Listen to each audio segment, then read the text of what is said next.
I think the only thing that really ends up mattering, though, is the moments that we have with God. And that's maybe an over-exaggeration, but those are the moments that keep us, they seem to keep us going on the right path. Because you can intellectually understand a lot of things, but if you're not encountering him, you're not knowing him, kind of what's the point, you know? What's the point? If you're not hearing his heart for you and taking it in, who gives a rip? Like, why are we here, you know? And so, yeah, this thing, it's like, if the Christian life, if the living of the Christian life is anything, it's learning to wait on God. And you see that throughout Scripture. John brought up Noah and Abraham today. I mean, you think about that. It's just years and years and years and years of waiting on God, waiting on God, waiting on God, waiting on God. And you see it throughout Scripture, people waiting on God, people in prison praising him as they wait for whatever to happen. They don't know what's going to happen, but they're praising. It's as waiting for Jesus, waiting for the Messiah to come, waiting for Jesus to return. I mean, there's a lot of waiting, isn't there? Oh, man. And waiting can be really, really, really difficult. Like, super hard.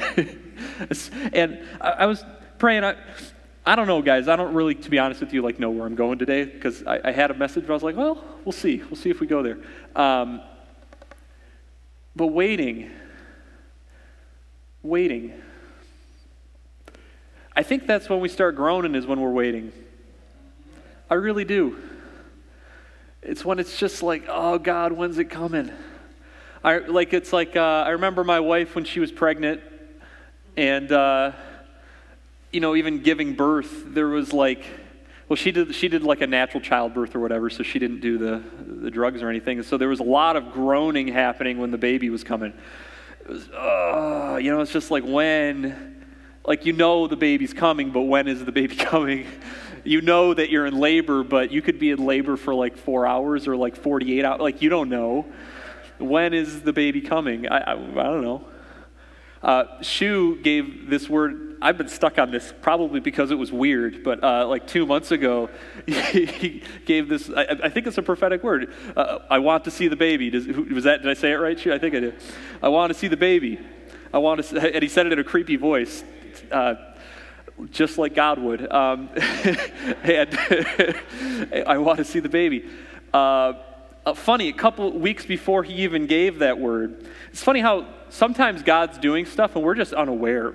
He's trying to speak to us, and we're just not there. So my kids, he does this through kids too. I think he takes great joy in kind of sneaking it by us through our kids. But so my youngest, Ella, she's a baby, and we have one of those little baby phones that you press buttons and it makes sounds, or does if you're happy and you know it, it does little songs.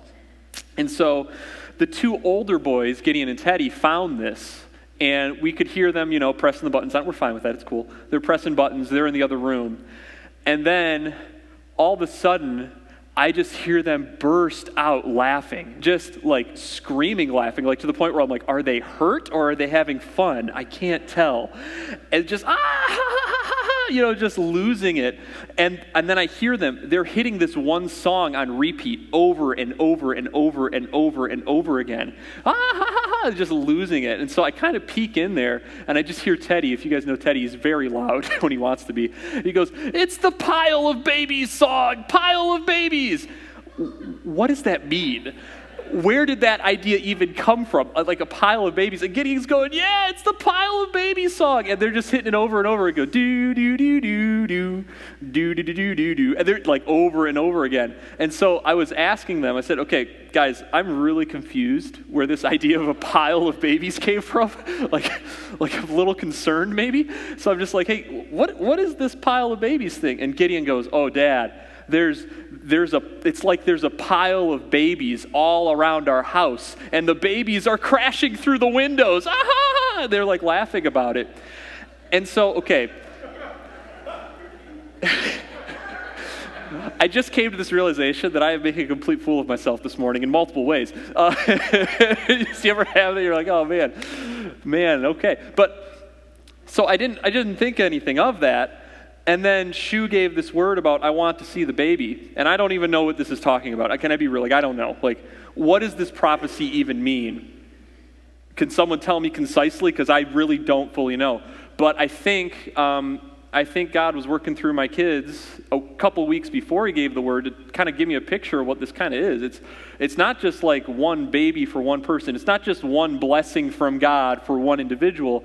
It's lots, and they're busting through the windows. Like the blessings are coming, and it's just going to kind of pour in, and there's nothing you can do about it, and it's hilarious, and it's fun.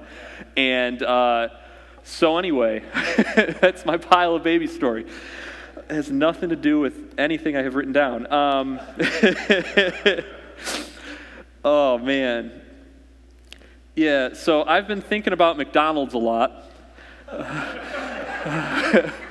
Have I ever? McDonald's. I'm not always this weird, guys. Trust me, I don't know. Thinking about McDonald's. McDonald's has been around for 66 years, I was reading.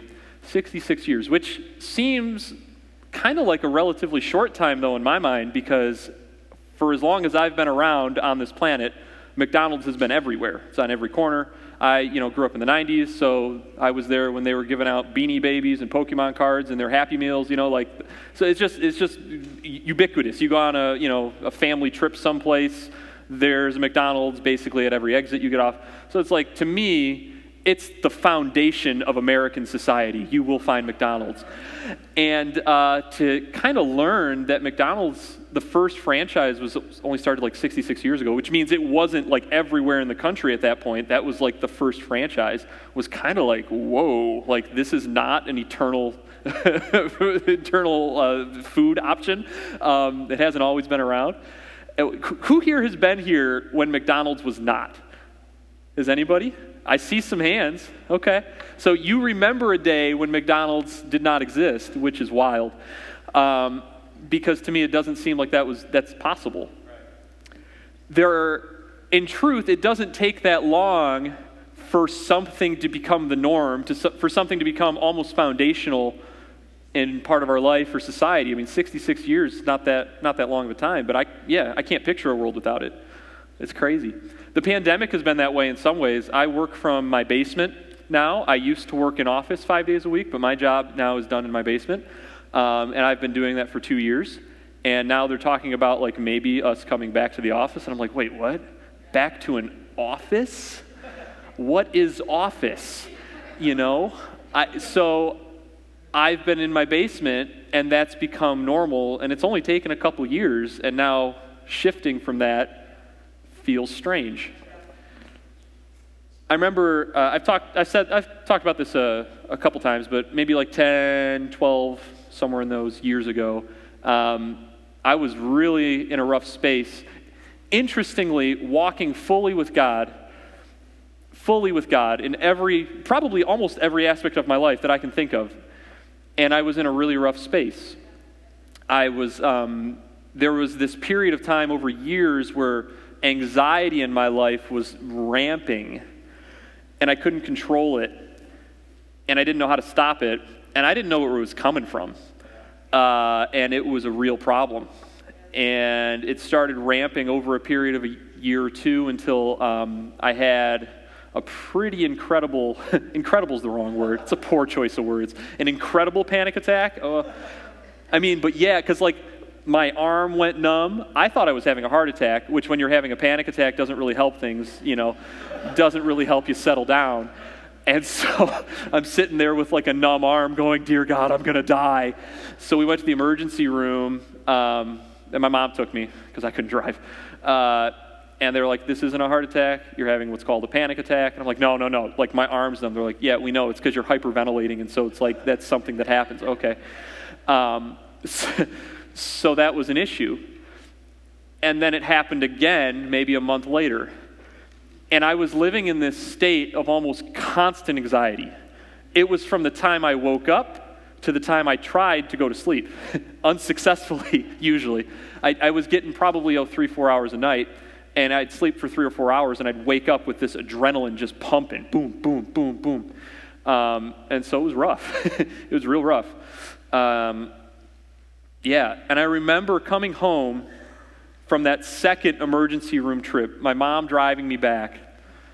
And remember, this had only been a couple years, 2 or 3, maybe at most. And I remember we got in our driveway and I started laughing. And I said, maybe this is just the way things will always be. Because it doesn't take that long for something to become foundational in your life. Even though I had history in the past of not being that way. Kind of different. We've been reading in the one-year Bible as a church, which has been fun. I am trying my best and failing because it's a lot to read, and, well, I try and I fail and I try again and I fail. But I'm getting parts of it, okay? So we're doing our best to keep up. We were reading about the children of Israel in Egypt. And, there's some debate as to how long they were in slavery in Egypt. The common thought is that it was like 400 years, but then when you actually look into Scripture, it's like, well, was it 400 years? Or were they just living there for 400 years, and did slavery start later on?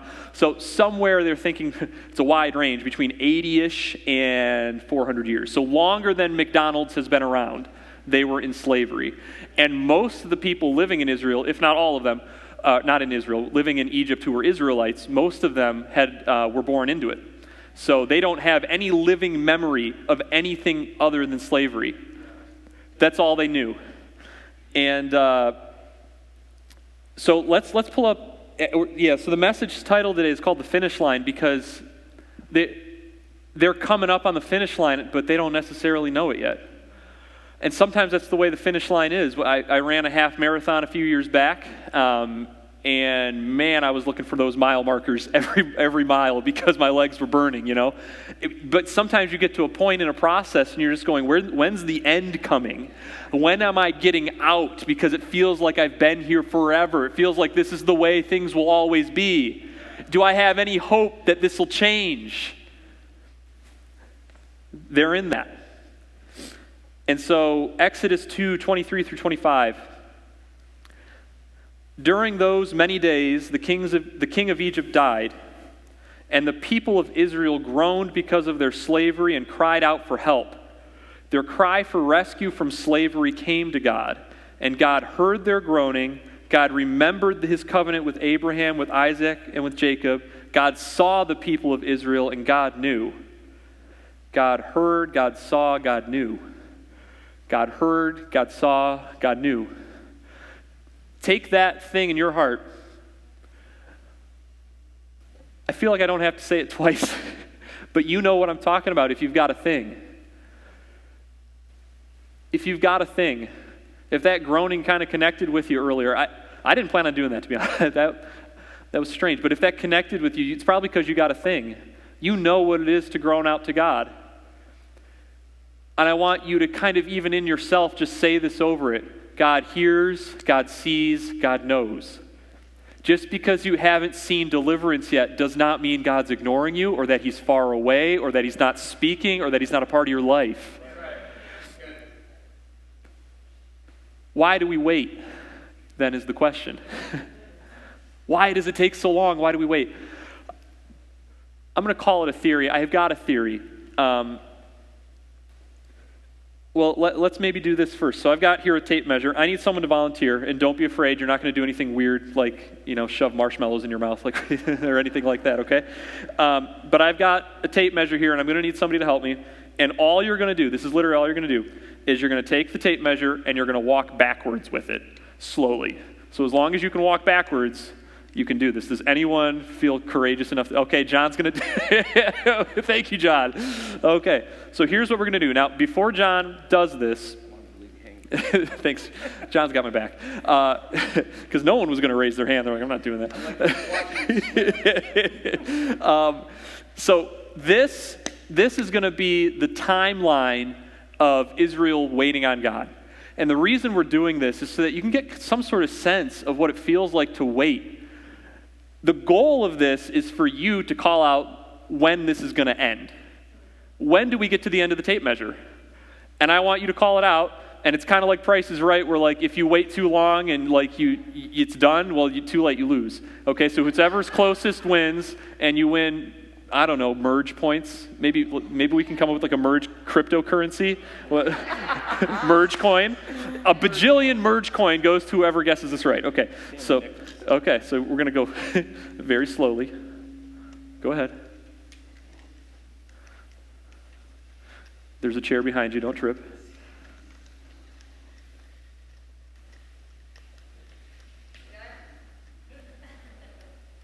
Oh, we got one person calling it.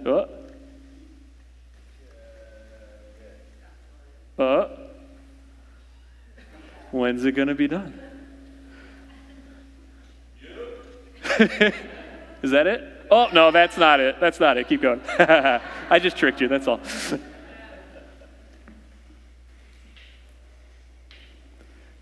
And it just keeps going and going. You just keep waiting and waiting. Where's God? All right, this is kind of what it feels like.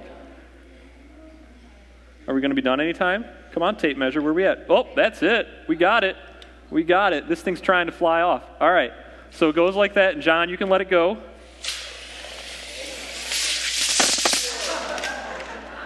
Hey. Thanks, John. And then suddenly, right? And then suddenly it's wait, snap. There it is. That's often how it feels. Why does God do this if he can just snap?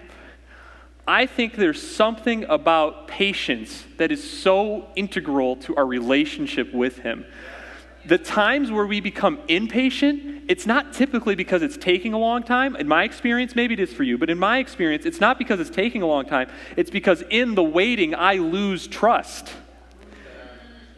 In the waiting, I start going, hey, God, is this really you? Hey, God, are you ever going to come through? Hey, God, are you faithful? Hey, God, are you? If I were to have confidence in him, I doubt I would suffer in the waiting. I'd probably have great joy in it, saying, hey, God, I know you're going to come through, and we're developing patience and character building. You know, like I would have greater insight into him and develop probably stronger character out of this. But the waiting tests our trust.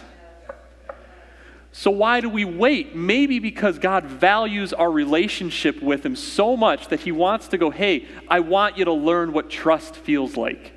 All these people you're on earth with, they might not be trustworthy, but I am. So let's wait a little while. Let's learn. So God grows us in that. I really think that's how that works. And why? Yeah. So then the suddenly happens. So you're in the waiting, and then there's a suddenly. God, for Israel, brings a deliverer. You may know his name. It's Moses. And what he does is cool. He meets Moses, and he says, hey, I'm going to deliver Israel. And, of course, Moses doesn't really want to do it, and so he has Aaron come with him. And Aaron's kind of his voice because he doesn't really feel he's a great speaker. And then the Lord has him tell something to the Israelites. And so let's go to Exodus 3, 7 through 10. Then the Lord said, I have surely seen the affliction of my people who are in Egypt, and I have heard their cry because of their taskmasters.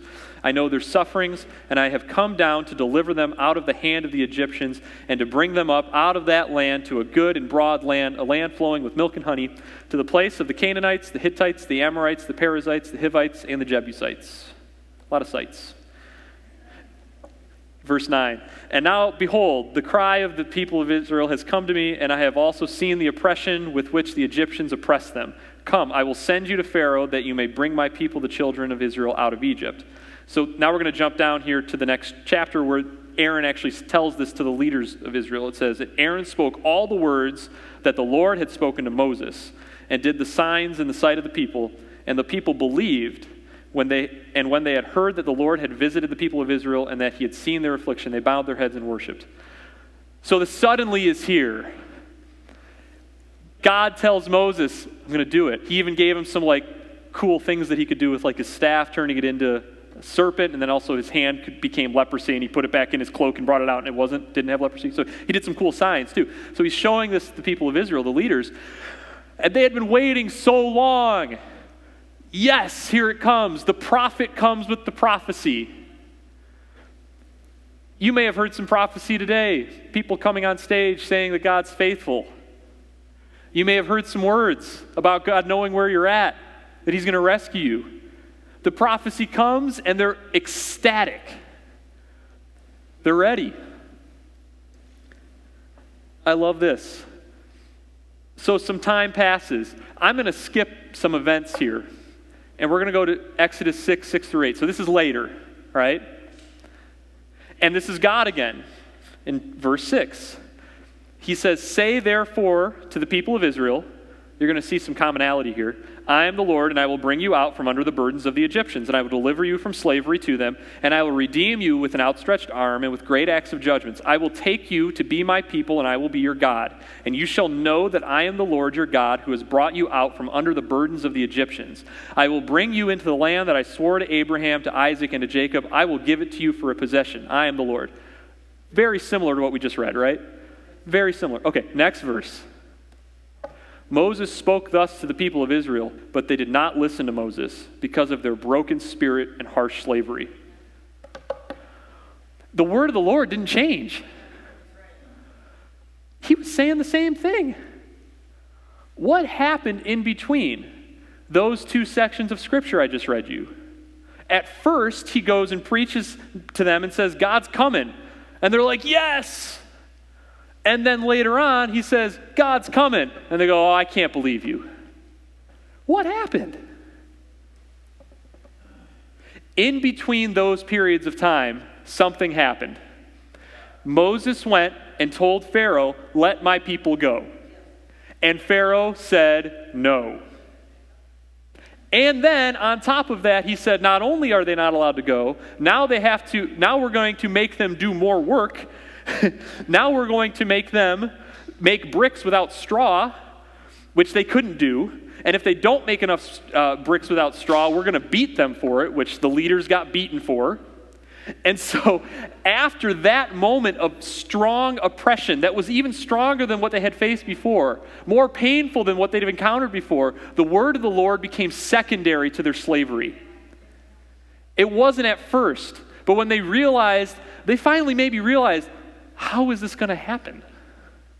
They started maybe asking that question because they maybe thought, okay, Moses is going to go show these signs to Pharaoh, and Pharaoh's going to be like, whoa, I don't want to mess with God, let's let him go. But when Pharaoh did that, when Moses did that, and Pharaoh was still like, no, they're staying, and I'm going to make it harder on them. At that point, they probably started asking the question, wait, is God really going to do this for us? Sometimes in your life, when you're waiting on God to do something, you'll get a word that you receive with joy in your heart, and then greater oppression will come, and you have to hang on to that word. I was asking God about this because I was going, okay, God, I've got so many questions here. This is what I do. This is why I have such a hard time reading through the Bible in a year, is because I can sit on a verse for 4 months and just ask questions. But why did God tell them this? If they're not going to even believe, and he's going to do it anyway, why tell them? What is the purpose of letting them know and trying to encourage them and tell them the truth if they're not going to believe him anyway? And it doesn't matter if they believe him because he's still going to take them out of Egypt. Why tell them? And I felt like this is something for you. Weirdly enough, if there's one thing that I felt in preparing that I felt you're supposed to know and hear, it's this. So open the ears. If it's been boring and you've checked out, open your ears. The one thing is this. Why does God give you the word? It's to sustain you and feed you in a difficult season of transition. It's to feed you. Because if things get hard and you have nothing from God, you can end up feeling alone. You can end up feeling oh, God, you're never going to come through for me. But he gives you the word so that you can have a confidence that you're going to make it through what's coming. Do I have any how people here? When I say how, you might know what I mean. I'm a how person. God, how are you going to do it? That's one of my big stumbling blocks. God will be like, hey, we're going to do this thing. And I'm like, how? How?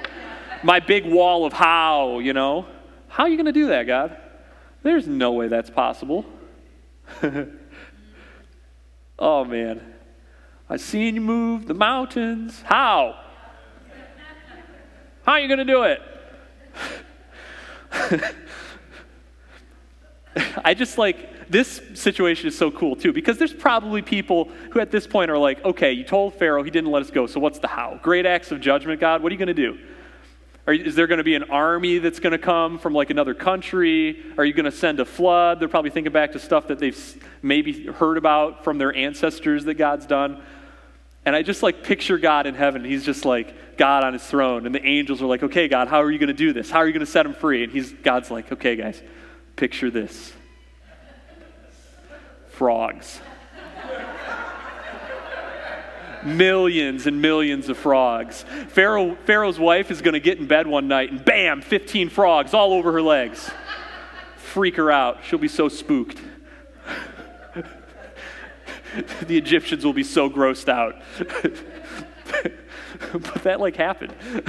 You know, it's like, we think it's funny, but the point, we don't know the how. Nobody's guessing frogs ahead of time, you know what I mean? But God, how are you going to set us free? Frogs, don't worry about it. Sending them. Okay. But I mean, I think we let that get in the way, don't we? We go, God, how? And he's going, I get that. I get that you care about the how because you don't trust me. I get that you care about the how, but can we just work on trusting me? Can we just, because in my experience, I do a lot of predicting. I play chess with my life and I move pieces. And in my experience, it's very rare that I actually know what's going to happen. I make some plays and they're smart, and then life throws COVID at us and we have 2 years of pandemic. You know, and it's like, we don't know. If we did, we'd win a lot more lotteries and stuff. You know, it's like, we don't know. We don't know how he's going to do it. And so yeah, it's like, so what do? You're in the here and now. Maybe you're in Israel's place. In some weird way in your own life, you've encountered some sort of slavery or prison or something. It's maybe taken the form of something that's been there for enough time to feel foundational in your life, enough time to feel like this is always going to be the way it is. And maybe you've heard words today from people encouraging you that it's not the way it's always going to be. God's coming. He's faithful. He's not going to leave you where you are. All of these things are true. But what are you going to do about it? I will encourage you to look at Israel's example and just notice something. If you can't trust him in the here and now, do you think you're going to be able to trust him when you're actually free? Because they couldn't. They got free, and then time and time again, they actually wanted Egypt. They said, oh, Lord, let me back to my slavery. At least then, I didn't have to trust you for food. Because that's what it is, isn't it? It's certainty. It's control. We want control of our own life so that we can have what we think we can earn for ourselves. It all comes back to grace, this unmerited favor that God sends us that's outside of our ability to earn it or attain it any other way than just trusting him and receiving it. It's the only way. It's the only way. It's always going to be the only way. I didn't actually come here to share with you information. I came here today to walk with you, maybe in a season of your life, potentially a difficult one, and say if you don't learn to trust now, you're not going to learn to trust later. This is the only moment in your life that you're going to have that will be this way. So take advantage of it. Learn to trust him in it. Be patient in the waiting. He'll come through for you. He always does. He always does. One more thing before I finish up. We're talking about the groaning. God hears the groan. I think sometimes what we do, if you've been a Christian any length of time, you probably know this. I've done this before. Because we're supposed to be thankful. We're supposed to rejoice in everything, right? What sometimes we do is we escape, is really the better word, our groans by being thankful for things that we're not groaning about. And then so we have this deep sort of disgust or depression or sadness over an area of our life, and then we're thanking him for things that we maybe don't care about as much. And we focus on being thankful in the things that are good, and we kind of just shove down the groan. And I just want to encourage you that God sees and hears your groans even when you're masking them. Even when you're trying to escape by being thankful in some way. And there is a thankfulness to be had in the midst of your suffering that acknowledges it, that brings it to God. I have found that the greatest moments of praise and intimacy in praise have come in my probably greatest moments of suffering. Because I start seeing that he's actually going to come through for me somehow. And there's this dissonance of my pain reaching out to his loving kindness. And there's a connection there. And then you start connecting before the victory's even won. And then you see the victory come and there's more praise, right? I want to encourage you, if you're in this season, don't try to just ignore the feeling. Bring the feeling to God and then find that his faithfulness endures forever. His loving kindness will always come through for you because it comes to every generation. But start bringing it to him and meeting it together with truth. Don't push it off to the side. If I can encourage you with that, I think that's what I'll leave you with.